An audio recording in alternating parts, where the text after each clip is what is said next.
Money. It has ruled empires, toppled kings, and built civilizations. For centuries, gold, paper, and metal coins dictated the rise and fall of nations. But today, something is changing. A silent revolution is underway. The future of money is no longer ink on paper. It's lines of code stored on digital ledgers, immune to government control. But is this the dawn of financial freedom, or a step toward total surveillance? Will cryptocurrency replace cash? And if so, who truly benefits? Will it liberate us from the chains of centralized banking, or usher in a new era of digital slavery? Or is this shift part of a much larger, more sinister plan? Stay with us as we uncover the truth. Welcome to Stories of Time and Truth. We investigate the hidden, the forgotten, and the concealed. Make sure to subscribe and hit the notification bell so you never miss an episode. Now let's begin. Today, we take a deep dive into the future of money. A system once controlled by governments and elite institutions is now being rewritten in blockchain and algorithms. But what lies beneath the surface? Ancient prophecies? A financial coup? Or a slow, methodical transformation of society as we know it? Tonight, we explore the origins, the dangers, and the prophecies that may have warned us of this very moment in history. In 2008, while the world was distracted by a collapsing financial system, a mysterious figure, or group, going by the name Satoshi Nakamoto released Bitcoin. It was called a decentralized currency, immune to banks, untouchable by governments. But why then? And why now, nearly 2 decades later, is it being pushed to the forefront of financial systems? Was the 2008 crash engineered to make way for something new? While Bitcoin began as a radical idea, it is now being adopted by institutions, governments, and even central banks. But here's where it gets strange. The very institutions that once dismissed crypto as dangerous are now embracing it. Why? What changed? Governments worldwide are now racing to create their own digital currencies. Central Bank Digital Currencies, CBDCs. Unlike Bitcoin, these are fully controlled by authorities. Every transaction can be tracked. Every purchase can be restricted. And every citizen monitored. Is this the end of financial freedom? If cash disappears, will our ability to transact freely vanish with it? Biblical texts have long warned of a time when buying and selling would be controlled by a single system. Revelation 13 verse 17 states, "No one could buy or sell unless they had the mark."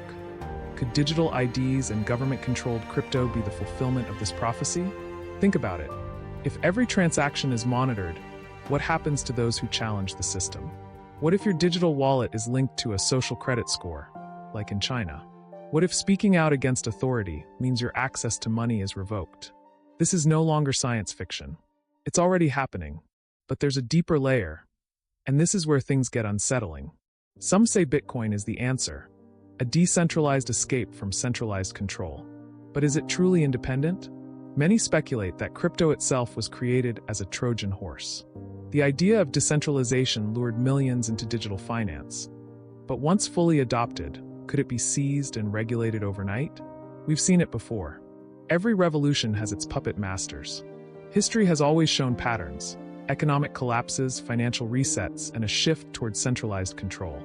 Ancient texts warn of an economic system that would enslave the world under one ruler. Is the rise of digital currency paving the way for the ultimate system of control? Or could it also be the key to breaking free? So where does this leave us? Should we embrace crypto or resist it? Should we prepare for a world without cash or fight for its survival? One thing is clear: the financial system is changing. Whether by design or by necessity, a new age of money is upon us. The only question that remains: will you control your wealth, or will your wealth control you? The book of Revelation warns of great deceptions before the return of Christ. We are told in 2 Thessalonians 2 verses 9 to 10, "The coming of the lawless one is by the activity of Satan with all power and false signs and wonders, and with all wicked deception for those who are perishing, because they refuse to love the truth and so be saved." True salvation is only through Jesus Christ. As the world shifts to a digital financial system, believers must seek wisdom through God's word, not government narratives. Proverbs 3 verses 5 to 6 reminds us, "Trust in the Lord with all your heart, and do not lean on your own understanding.